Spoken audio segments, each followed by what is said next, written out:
the spring was picking wildflowers with her mother, Ceres, the goddess of grain. But when she spied the white petals of the narcissus flower, she strayed far away from her mother.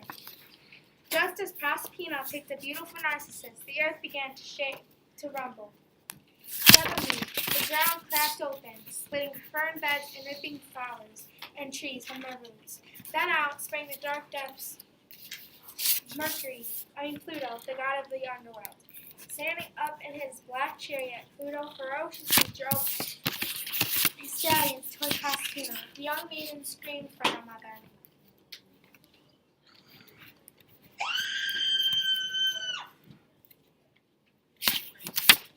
The maiden screamed for her mother, but Ceres was far away and could not save her. Pluto grabbed Proserpina and drove his chariot back into the earth. Then the ground closed up again, leaving not even a seam. When the mountains echoed with Proserpina's screams, her mother rushed into the woods, but it was too late. Her daughter had disappeared.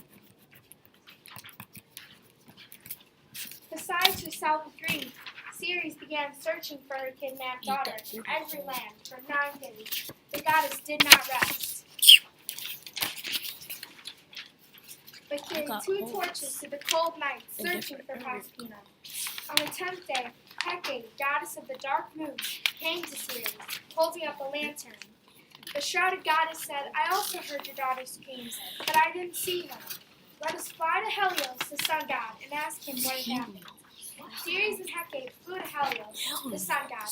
Weeping, Ceres asked Helios if he had seen her daughter while he was shining down upon the woods. "I pity you, Ceres," said Helios, "for I know what it is to lose a child. But I know the truth. Pluto wanted Proserpina for his wife, so he asked his brother Jupiter to give him permission to kidnap her. Jupiter gave his consent, and now your daughter reigns over the land of the dead with Pluto." Ceres screamed in rage, thrust her fist toward Mount Olympus, cursing Jupiter for aiding in the kidnapping of his own daughter. Then she returned to Earth, disguised as an old woman, and began wandering from town to town.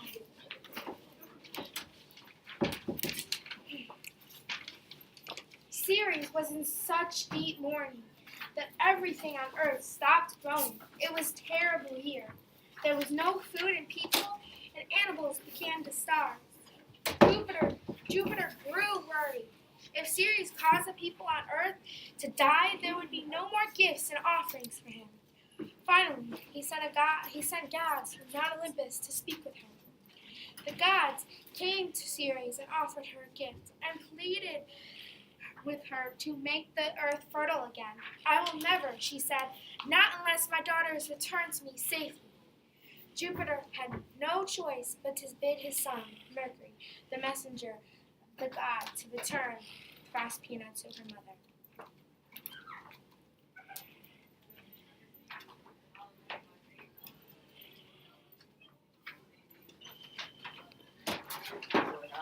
Wandering the underworld, Mercury passed through darky smoke caverns filled with ghosts and phantoms, until he came to the misty throne of Pluto and Proserpina. Though the maiden was frightened, she had grown accustomed to a new home, and had almost forgotten her life on Earth. "Your brother Jupiter has ordered you to return Proserpina to her mother," Mercury told Pluto, "otherwise Ceres will destroy the earth." Pluto knew he could not disobey Mercury, but he didn't want his wife to leave her forever. So he said, "She can go, but first we must be alone." When Mercury left, Pluto spoke softly to Proserpina. "If you stay, you'll be the queen of the underworld, and the dead will give you great honors." "I would rather return," she whispered. Pluto sighed, then said, "All right, go, but before you leave, eat this small seed of pomegranate fruit. It is the food of the underworld. It will bring you good luck." Proserpina ate the tiny seed. Then Pluto's black chariot carried her and Mercury away. The 2 stallions burst through the dry ground of the earth, then galloped over the barren countryside to the temple where Ceres mourned for her daughter. When Ceres saw her coming, She ran down the hillside, and Proserpina sprang out from the chariot and into her mother's arms.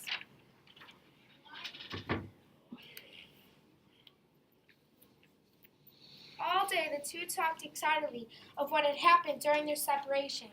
But when Proserpina told Ceres about eating the pomegranate seed, the goddess hid her face and moaned in anguish. "What have I done?" cried Proserpina. You have eaten the sacred food of the underworld," said Ceres. "Now you must return for half of the year to live with Pluto, your husband." And this is how the seasons began. For when fall and winter came to the earth grows cold and barren, because Proserpina lives in the underworld with Pluto.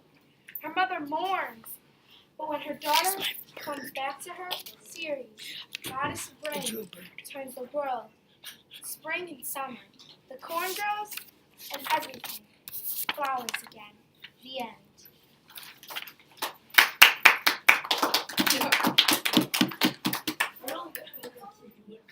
All right, nice job, guys. I have a couple things.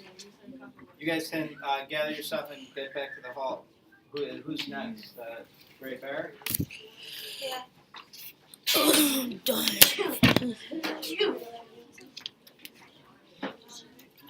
Whose head is it? Oh, that's Laney.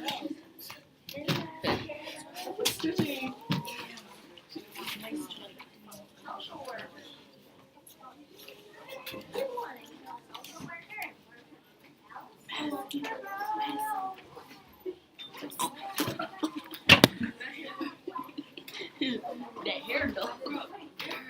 My friend had her hair in the braid. She did that and it came right out of yeah. So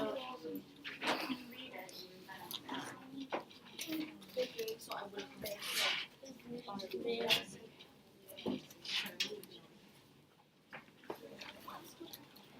have you ever had somebody with dreadlocks hit you in the face with their hair? I hate that when they got dreadlocks and they just whoosh. Wait, why am I opening up this book? I'm done. Oh, so far.